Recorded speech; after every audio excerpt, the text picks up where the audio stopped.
The story that you are about to hear is a compilation of tales showcasing different cultures or beliefs that is unique from our perspective.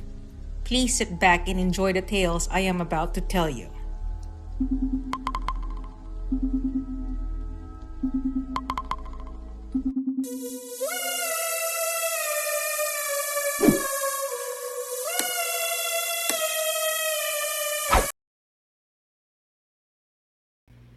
It was late in October and fall had brought a chill to the air throughout the Ozarks.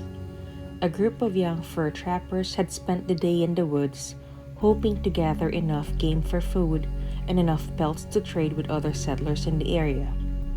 Tired and hungry from the long, hard day, the group was glad to finally see their camp on the horizon. They were just about to settle around the fire to a dinner of warm soup when they heard a sound that shook them to their cores.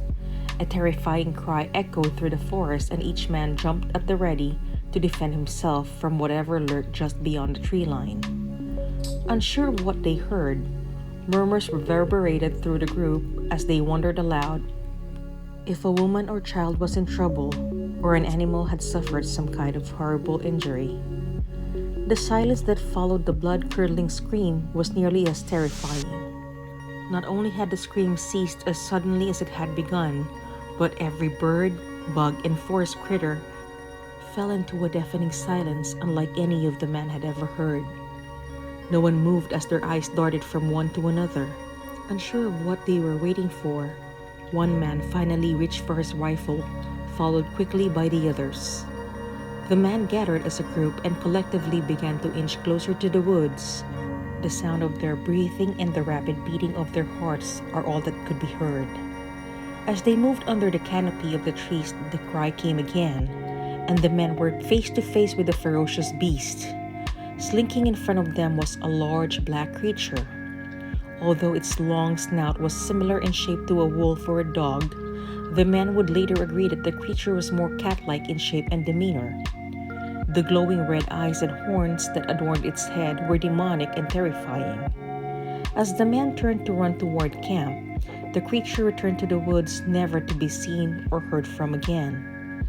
At least not by this group. This is a version of a backyard fire and ghost story session that tells the story of the Ozark Howler. The Ozark Howler, also known as the Ozark Black Howler, the Hoo-Hoo, the Nightshade Bear, Wampus Cat, Booger Cat, Bearcat, and the Devil Cat, is a legendary creature that is purported to live in remote areas in the Ozarks. Arkansas, Missouri, Oklahoma, and Texas are the four states that make up the Ozark area and have the most sightings of the howler. It is typically described as being around the size of a bear with a thick body, stocky legs, black shaggy hair, and having prominent horns. Most agree that it is either black or dark in color. Its cry is often described as being a combination of a wolf's howl and an elk's bugle. Skeptics claim that it's an eastern cougar, a black bear, or some kind of wolf or feral hound. The howl, as you might expect, is the hallmark of the Ozark Howler. Its sound has been described as very deep and guttural, as well as a high-pitched howl. Others have said that it's the most unearthly scream and half-human. One of the most common descriptions of the sound is like the screams of a woman. Those who have heard the screams pierce the night never forget the chill that ran up their spine and feeling of dread that washed over them. Some claim that the sounds are made by animals commonly found in the region. They point to the screams and howls of animals like the red fox, fisher cat, and even fighting raccoons. This creature has origin tales from Arkansas to Missouri and back, all pointing to the 1800s as its true origin date.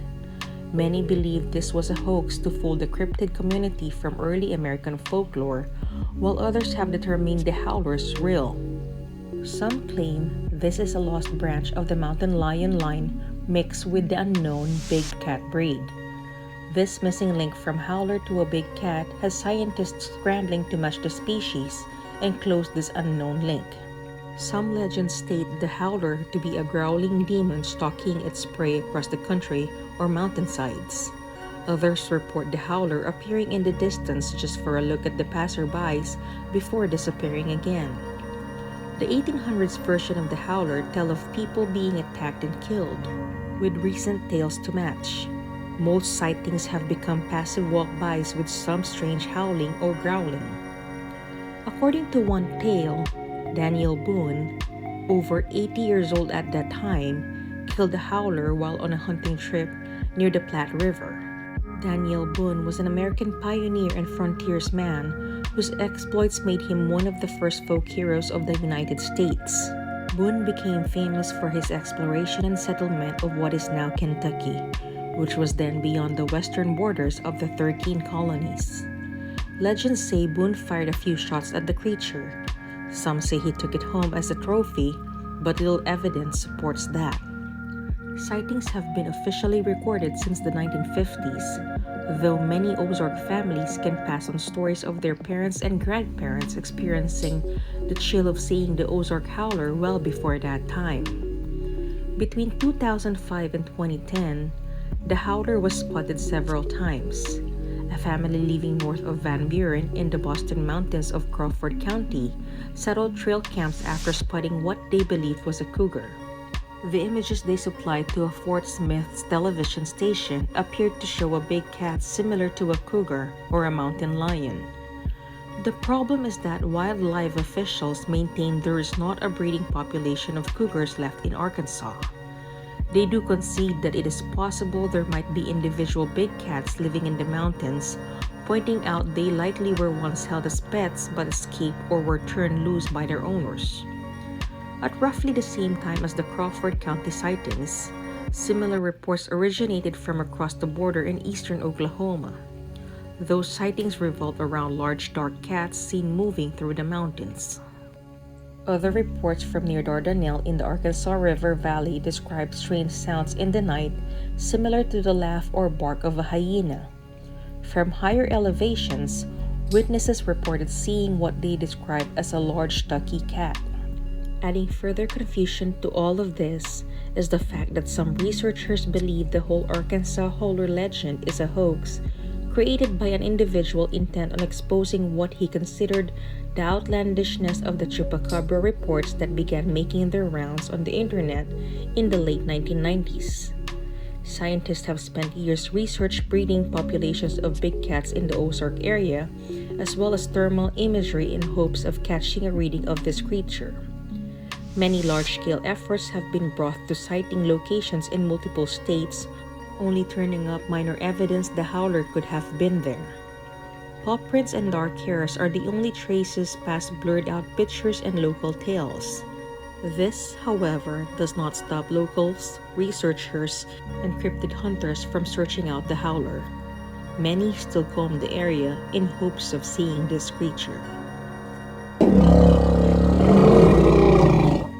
The Beast of Bladenboro refers to a creature responsible for a string of deaths amongst Bladenboro, North Carolina animals in the winter of 1953 to 1954.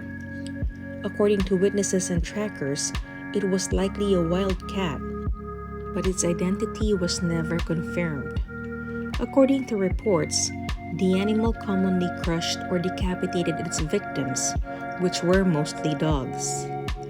Bladenboro is a small community surrounded by pine forests and swamps at the southeastern edge of the North Carolina Piedmont.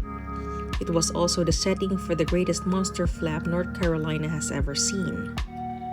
The story begins in Bladen County in the town of Clarkton. On December 29, 1953, a local woman heard her neighbor's dogs barking and then whimpering. When she went out to investigate, she saw a large cat-like creature skulk off into the darkness. That was the first sighting of the Beast of Bladenboro. 2 days later, the creature would strike. On New Year's Eve, Bladenboro Police Chief Roy Forrest was called out to the farm of Woody Storm. 2 of Storm's dogs have been killed by something large and powerful. What's strange, though, and why he decided to call the police was the strange fact that both of his dead dogs have been completely drained of their blood. Stumped, Chief Forrest left the farm. It wouldn't be long before the station was inundated with calls from all over Bladenboro claiming their dogs had gone missing or been viciously attacked. Soon enough, Chief Forrest had his own sighting. While at his service station, he watched a dog in front of his own eyes be attacked by a large creature and dragged into the woods. Some people believed the creature was a panther. Others believed it was a small malformed bear. And others believed it was a creature that the world was not familiar with. 2 more dogs were discovered on January 1st, and this had also been drained of blood. As the reporters continued to mount, Chief Forrest decided to call in a team of professional hunters to track the animal. A group of hunters from Wilmington spent the night tracking the creature for 3 miles around swampland. According to them, the tracks showed claws at least an inch long and indicated an 80-pound to 90-pound animal. The beast's circling movement suggested it might have had offspring or a mate nearby, the hunters said. On January 5th, C.E. Kinslaw headed outside in the middle of the night because she had heard the sound of dogs whimpering. Upon opening the door, a large cat-like creature began to rush towards her. She screamed, which roused her husband, and he scrambled to get outside. The shouting and sudden movements were apparently enough to spook the creature, and the Kinslaws went back to bed, shaken up but unharmed. Newspapers quickly picked up the story of the Kinslaws and of Bladenboro's beast problem. The story sent the townspeople deeper into a flurry, and Eve Butler, who was a young man in town at that time, said, "Nighttime was the feared time around these parts." As the sun set, the entire community on the west side of town went indoors and didn't come out unless necessary. On January 13th, taking an unusually large bobcat that had been trapped by a local farmer, 2 men hung it up a flagpole in the center of town. They posted a sign underneath stating, "This is the Beast of Bladenboro." After a week or so, things settled back to normal. The hunters left town, and the reports of killings stopped coming in. Whatever the Beast of Bladenboro was, it had vanished back into the night and the swamps from where it had first emerged.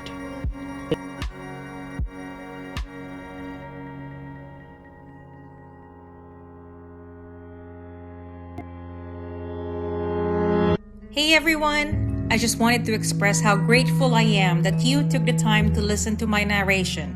Hopefully you enjoyed it. I am Twysted Mind, and please enjoy the rest of your day. Salamat!